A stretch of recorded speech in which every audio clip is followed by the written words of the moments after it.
talking about this south to the icebergs and wildlife of Antarctica. So very, very excited to have a biologist from the UK, expert in birds here. And he's been with Princess for years and years and years. And so he's very well knowledgeable about this topic.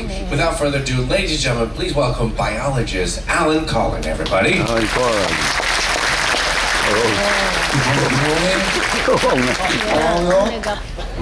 Are we well? Yeah. Do we sleep okay? Yes. Not too bumpy? Not yet. Not yet. Very good morning, everybody. Thanks for coming down. My name is Allan Conlin. As Ferdy said, I'm a biologist from the UK. So I suppose the first thing to say here this morning is Merry Christmas. Christmas Day on the South Seas, and to our Spanish friends, Gabas y Caballeros, Feliz Navidad. There you go. That'll be the last of my Spanish. So welcome everybody, thanks for coming down. Just a little bit about me, briefly, and what qualifies me to be standing here in front of you today. As Ferdy said, I am a biologist from the UK. This is very much a part-time gig for me. I'm very privileged and honoured that Princess asked me to come down here every winter between December and February to talk to you lot about Antarctic birds and wildlife in general. So I'm here for the next 2 months to talk to you about all things nature. I'm here for 2 months, that is, you're not. If I see any of you after the next 17 days, we will know there's a stowaway. So here's me. I'm your face and mother can love. I'm from the UK. Biology, studied at Portsmouth on the south coast and Rhode Island in the US. Any Americans in today? Yeah. Quite a lot. Anyone from Rhode Island? Yes. Not from Rhode Island. A long time since I've been there. Anyone from Portsmouth? Okay. So I specialise in birds, cetaceans. We will be talking about marine mammals. I am originally, well, and still am, as I say, I come down here for 2 months every year. I leave work behind. Does anybody know where this is? Has anybody been there? Yes, that is correct. For anybody that didn't hear that, this is Liverpool, my home city. Now Liverpool, of course, is famous for The Beatles. 2 things. The Beatles. Correct. Beatles is one, and the other one is the greatest football team on the planet. Ooh. Everton. Ooh, controversy. Liverpool Football Club. Controversy already. Okay. So this is my day job. I spend a lot of time at sea. I was certainly used to, less so these days.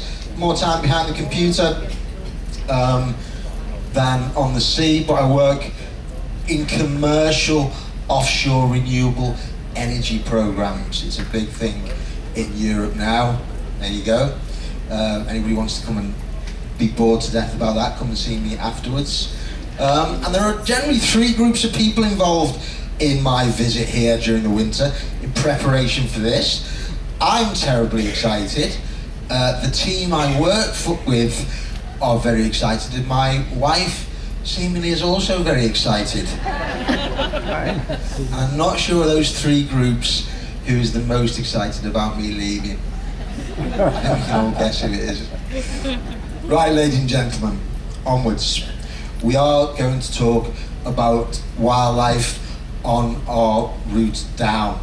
It is initially going to be a very general overview today, because later on in the programme, later on in the cruise, I will be going into a lot more depth about the biology, the ecology, some of the physiological adaptations that these animals and these birds make in order to survive. In fact, not just survive, but thrive in what is the most inhospitable place on the planet.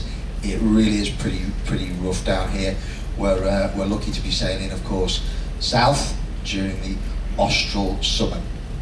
Now, of course, you don't spend this much time in Antarctica without picking up a little bit of knowledge about glaciers and icebergs, and I'm going to touch a little bit on that as well, because you will see, I guarantee, some absolutely stunning icebergs. So cameras at the ready. This is our adventure. We are heading down today. I think we're going to go past the coast of Valdez, where we potentially might pick up some southern right whales. They hang out off the coast of Valdez. Has anybody seen in the last couple of days any whales, any dolphin? Yes? Do we know what type? No? Well, we'll come to that a little later on, and the best way to identify them. So we started at Buenos Aires. We are heading to Punta Arenas, I think day after tomorrow, something like that. We then head to Ushuaia, Antarctica Peninsula, the Falkland Islands, Montevideo, and then at the end, Buenos Aires. What I would say, for those who are interested in animals and birds, that actually the last 2 days of the journey, as we head into Montevideo, are actually very, very productive. I think that the vessel takes a slightly more easterly longitude, and as it heads north. So, as I said, a few of the animals that we are likely to encounter, we will almost certainly encounter these. This is a South American fur seal on the left. We have humpback whales there in the centre, and of course we have our friend the orca on the left hand, on the right hand side there. Does anybody know how to tell the difference between a seal and a sea lion? Yeah. For those at the back that didn't see these at the front, they're all pointing to their ears. That's right. Sea lions have ears, whereas seals do not have ears. Can anybody spot the deliberate mistake? That's right. A South American fur seal is in fact an oterid. It's what we call an oterid, and it isn't in fact a true seal. It is in fact a sea lion. Okay, so it's just a strange quirk of nomenclature there.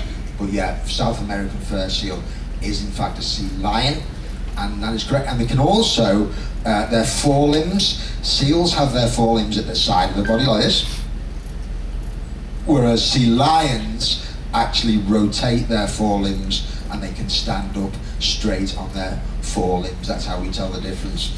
Humpback whales, of course, they have that very, very distinctive, those white pectoral fins, those ones that come out of the side there, they're called pectoral fins, and they're very white, and we will definitely see lots of these as we head into Antarctica again.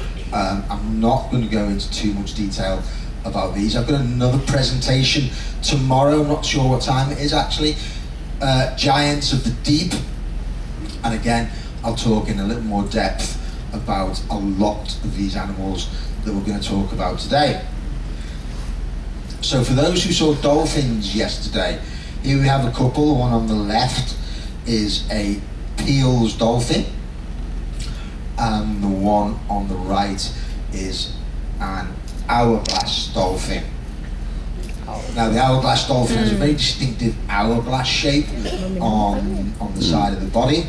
But one of the best ways to identify a dolphin species, let's see if my clicker's working. The answer's no. Okay, so the best way of telling one dolphin species from another is the shape and the angle of the dorsal fin. Now the dorsal fin is the fin that sits right on the back there. And as we can see in Peale's dolphin, it is quite rounded, it is set sort of centre of the body, and it's quite rounded at the top, and it's fairly erect, fairly straight up. Hourglass dolphin, in comparison, is pretty pointed, pretty sharp, and it sweeps quite a way back at quite an angle. So if any of you see any dolphins over the next few days, obviously check out the colour, but check out the shape and the angle of the fin, the dorsal fin, and that will help you quite quickly identify the species.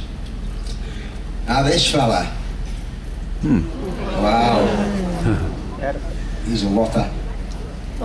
That is a southern elephant seal, all 19 foot and 8,000 pounds. Oh, 8,000 pounds. He's a big guy. 8,000. And he is what we will call the beach master, and he patrols up and down the beaches of a lot of the sub-Antarctic islands. We will, or should certainly see them on Falkland when we get there, and we should certainly see them before on the peninsula also. These are big guys, and as I say, they patrol their harem. They have a collection of female elephant seals that they will mate with as regularly as they possibly can. What a delight to see this guy coming towards you, eh? However, depending upon which scientific paper you read, it is alleged that between 20 to 50% of all elephant seal pups are not fathered by the beach master. Yeah. So our female elephant seals, actually it's a very dangerous place to be on the beach with these guys because they fight like hell. You've probably seen the National Geographic, the BBC David Attenborough programmes, where these guys are caked in blood because they've really been having a big go at each other. And you know what? In the end, the females just slip away quite quietly and they mate with somebody else. That's true. And of course, we can't come to Antarctica without talking about birds, my particular area of specialism. This is the world's largest bird, and we will see them. A lot of people think it's Andean condor or the bald eagle. It is this. It's a wandering albatross. Oh, let's go back. This is a wandering albatross. This guy has a wingspan of over 12 foot, or more or less 12 foot, and it is the world's biggest bird. Has anybody seen any albatrosses over the last couple? Wow, a lot of hands going up here. Yeah, black-browed and yellow-nosed albatross at these latitudes. What's really interesting, ladies and gentlemen, is as we change latitude and move through the latitude south, so the species present will change. And that's all to do with food. Food is always the driver in these things. And penguins. We cannot come to head to Antarctica without talking about penguins. We will see lots and lots of penguins. Again, I'm not going to go into too much detail about penguins. There are about 18 species worldwide. And just coming back to albatrosses, somebody said to me yesterday, will we see 2 or 3 species? We should see around 8 species of albatross, in fact, during our journey. Penguins, of course, will play a big part also. This is a king penguin. Many of you got lots of tours booked? No? Yeah. For those who haven't, there is a hop-on, hop-off bus on the Falkland Islands. I think it's around £10, £10, £15, something like that. And it's actually a really, really good way and a really inexpensive way to get to see penguin. And these guys, Con này cú nào? got any idea? Guanaco. Guanaco. Llama, alpaca, guanaco. Yeah. Guanaco is the right answer. These guys are guanacos part. Llamas and alpacas are the domesticated descendants, but this is the original. Okay, these guys are the favorite food of puma in Torre del Paine down in the south. They're pretty numerous. They are the favorite food of pumas. They are part of the camelid family, and like all camelids, they will spit. Okay, so please, if you do see a guanaco on your travels around Tierra del Fuego, try not to get too close. It could end up a little messy. So, as I say, we don't spend this much time in Antarctica without knowing a little bit about icebergs and glaciers, and it's that I'm now going to sort of talk to you about now in brief. We have skated over the animals a little bit. As I say, I do go into a lot more depth later on in the program. As I say, the first one is tomorrow, giants of the open ocean. But for now, iceberg vocabulary. Hands up who's been to Antarctica before. Yeah. Okay, let's do this another way. Hands up who hasn't. Yeah, so that's pretty much most of you. Okay. Hands up who hasn't seen a penguin that isn't in a zoo. I get it right. Okay. So it's an exciting time. There's lots to see and lots to do, lots to learn. This, and I know the other lecturers, Joe and Bob and Robert and Caroline, this is very much the theory. You know, as soon as we finished in here, get yourself out onto the deck, promenade deck 7. That's where you'll see it all. And that is the best place to be. So let's look at some iceberg vocabulary. Yeah, glacier and iceberg vocabulary. So here's the first one at the top. Iceberg. Well, we all know that they're basically large chunks of ice, but ice is what? Ice is, in effect, water in its solid form. It is that simple. And I've seen most of you already in Crudas, so I know most of you already know what ice looks like. And then we have an ice sheet. And an ice sheet is a thick glacier layer that covers a large area of land. Okay, covers a large area of land. Now an ice shelf, on the other hand, this is an area that stretches from the land and it reaches out over the sea, it reaches out over the salt water. Now, a bergy bit is a bit like a very, very small iceberg, but it has to be between 3 and 16 feet that protrudes above the water. So a bergy bit is between 3 and 16 feet.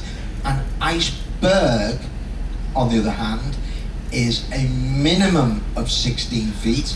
So it must be a minimum of 16 feet out of the water, and 5,000, this is very precise, 5,382 square feet in area. So that's the definition of an iceberg. We have, as I say, the bergy bits, which are smaller than 16 feet above the water, between 3 and 16. Anything below 3 is what we call a growler. We will have lots of these banging against the side of our boat. Do not be worried. I'm sure we've all seen the film.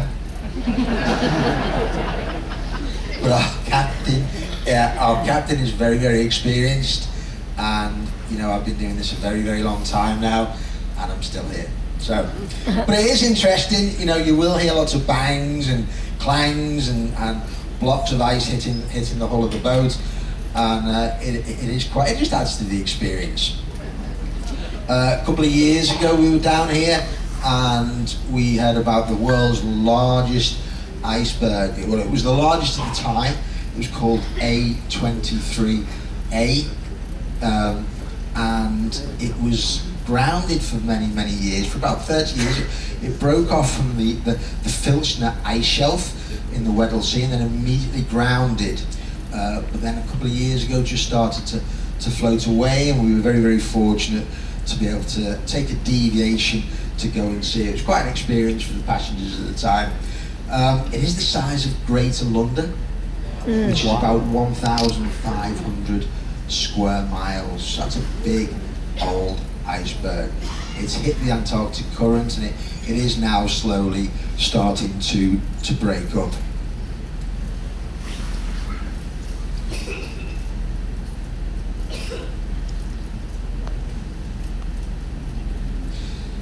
So, icebergs come from generally glaciers. They break away from glaciers. So what is a glacier? Well, it is defined as a slowly moving mass of ice that is formed on the mountains or near poles. There's lots and lots of different glaciers: alpine, hanging, crevasse. I'm not going to go into them all at the moment, but essentially they start at high elevation. We get an accumulation of year on year snow. Snow compacts, and the key word here, ladies and gentlemen, is pressure. Okay, pressure is the crucial word in the whole of this process, and I'll come to just how important that is in just 2 ticks. It takes approximately 30 foot of snow to create 1 foot of glacial ice. Okay, so we've got all that air. Snow is full of air, and it compacts down and compacts down. Pressure builds upon pressure, builds upon pressure, and eventually we get about 1 foot of ice, glacial ice, from snow. Can anyone tell me which is the only or the largest continental landmass that does not have a glacier? Africa. Australia. Australia. Oh. Yeah, Australia is the largest continental landmass. Not even Africa has glaciers, would you believe? Oh, really? Oh, didn't know that.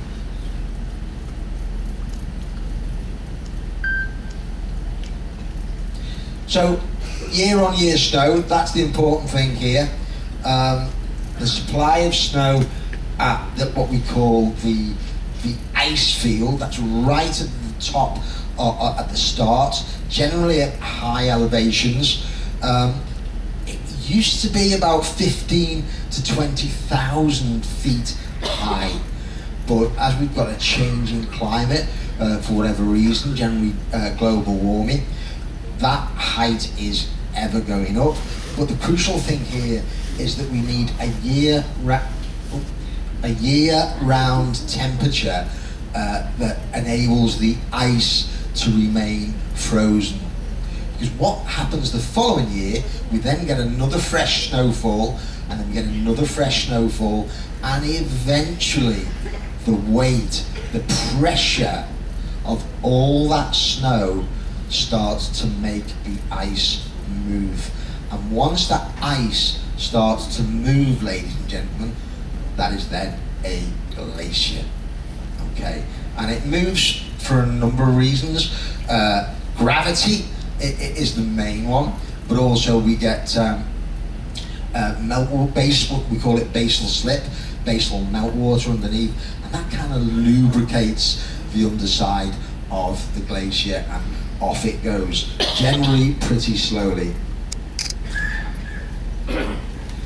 So here we have the most important zone at the top there, top left. That's called the accumulation zone, and that's where all the snow accumulates every year, year on, creating that pressure, creating the weight to get the glacier to start to move. And then in the middle there, we have what we call sublimation. And sublimation is really the loss of ice through a number of processes, melting and carving and evaporation, and it just sort of disappears away from the glacier.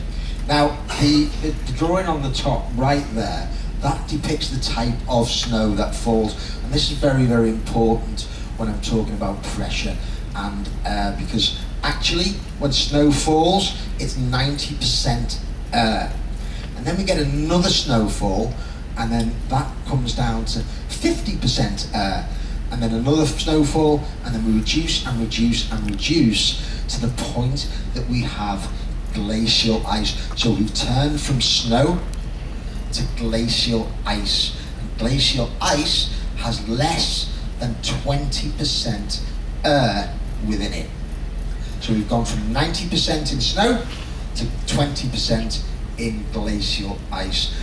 And it's that lack of air, ladies and gentlemen, that gives a lot of these icebergs their incredible blue colour. We will see lots of icebergs with a very, very deep cobalt blue within them.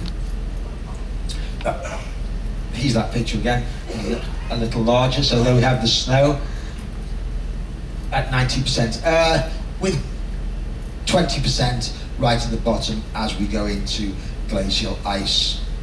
So some of the larger, some of the really impressive icebergs are tabular bergs, and these come from ice shelves, and we get this fracture point. It's basically the hinge zone, and it becomes so heavy that the ice shelf reaches out so far and so far into the sea that eventually we get this fulcrum effect, like a hinge effect, and eventually it gives way, snaps off, and we get these very, very big, very, very impressive, what we call tabular bergs. And again, I know there's a couple of slides coming up in just a few moments. So there we have it, on the top left, very, very high altitude glacier there. It basically overtops, overfills, and once that pressure and once that weight reaches a critical mass, it then starts to slide downhill. And then we can see the bottom left picture, it's sliding down there. It's dragged down what we call a medium moraine, dragged a lot of dirt, a lot of rocks with it.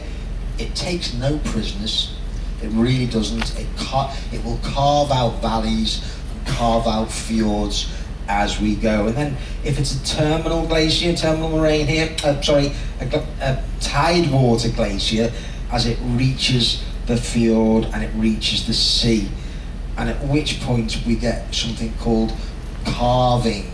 And carving is where huge blocks of ice literally fall off the face of the glacier, or the snout. It's often called the snout. Here we have a slightly better picture, and it makes one hell of a noise as these guys drop off the face of the glacier. And the carving effect is really caused by pushing from behind, some meltwater creeping in from the back and underneath, and eventually these huge chunks of ice fall into the sea.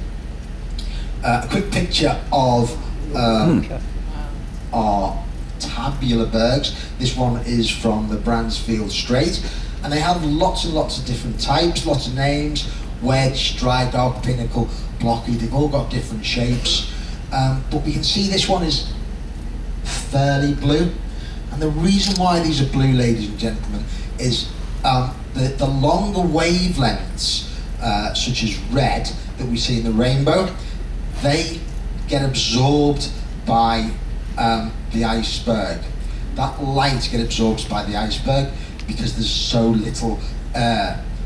And what happens is that the shorter wavelengths, like the blues, they get scattered out through the iceberg, and that's why we see these blues. So that the less air there is in an iceberg, which generally tends to be the older icebergs, Okay, that means more of the red gets absorbed and more of the blue gets scattered out.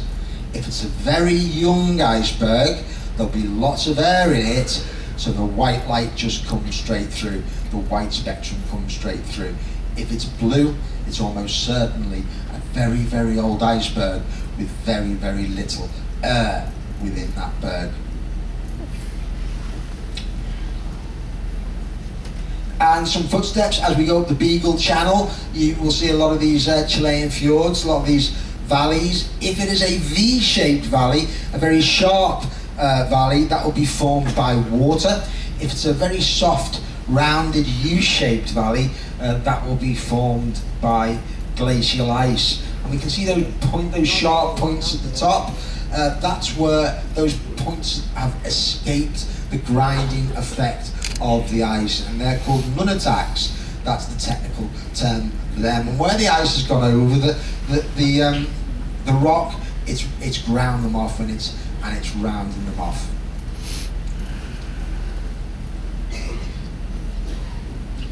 And here we have the front of the glacier. There's this Princess Sapphire. Okay, because there's a lot going on underneath the boat. Okay, there's a lot going on underneath the boat, and what happens is glaciers advance or retreat.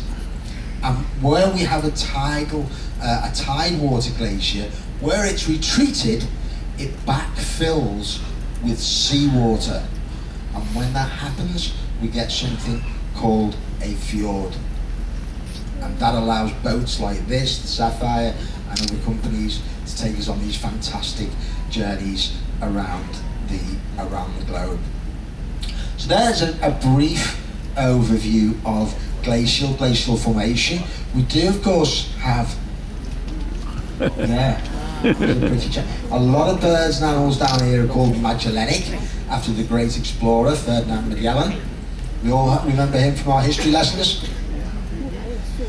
This bird you'll see lots of. This is a Chimanga caracara.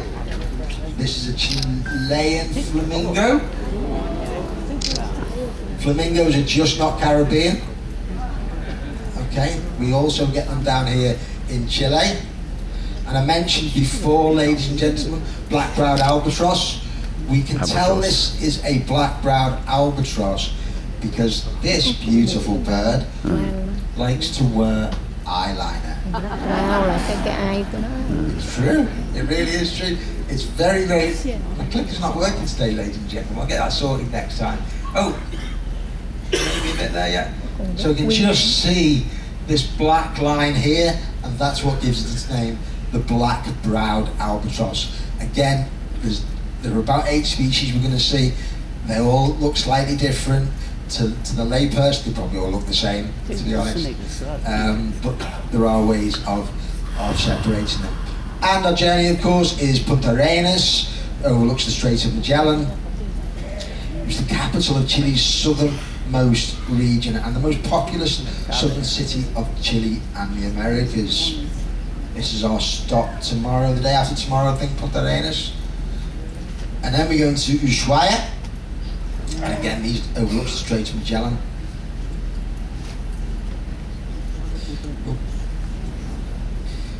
About 620 miles across the Drake Passage, one of the roughest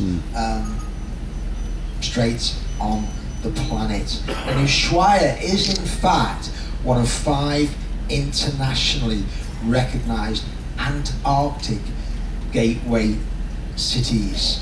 The others, of course, are Punta Arenas, Ushuaia, Cape Town in South Africa, Hobart in Australia. Any Australians in? Oi! Always fun. And Christchurch in New Zealand. So they're the 5 gateway cities to Australia. Yeah, to Australia, to Antarctica. Lots to do in all these places. And then, of course, we have the Antarctic Peninsula itself. It's part of the West Antarctic Peninsula, 620 miles across the Drake Passage, as I say, and it is 202,000 square miles, 80% of which is covered by ice. it really is quite a fantastic place. And of course we have the Falkland Islands. We'll be visiting those in a couple of days. Lots of historic dockyards, lots of penguin colonies actually. If anyone's worried that they're not going to see penguins in Antarctica, I'm going to come to binoculars and optics in just a tick. It is very important to have those in Antarctica itself. It can be a little bit distant, but when we get to the Falklands, they are of course quite close. And of course, British pubs, always important on the Falklands. And then we head into Montevideo. There's lots to do there. We have the Plaza Independencia. The Botanical Garden's very nice, again, particularly for wildlife. And there's Los Indios wetlands as well.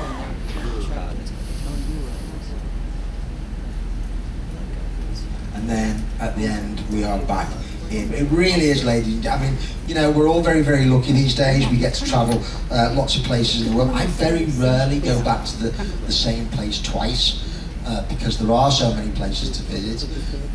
Antarctica is the one exception. And I don't come back because I have to. I come back because I want to. And I cannot tell you how great it really is going to be. Be prepared. Dress in layers, carry a camera, do wear your binoculars. I wear mine in the shower. Just seriously, just in case. Respect the wildlife. It does seem that people that have the biggest telephoto lens always seem to want to get the closest. It doesn't make sense. It really doesn't. You know, if there's a piece of rope there, do stay this side of it. There's no need to press your lens down the burrow. You'll have a great time. At Christmas, ladies and gentlemen, we're all away from home. That's me included. So it is nice to see. Who's been to London? Quite a few.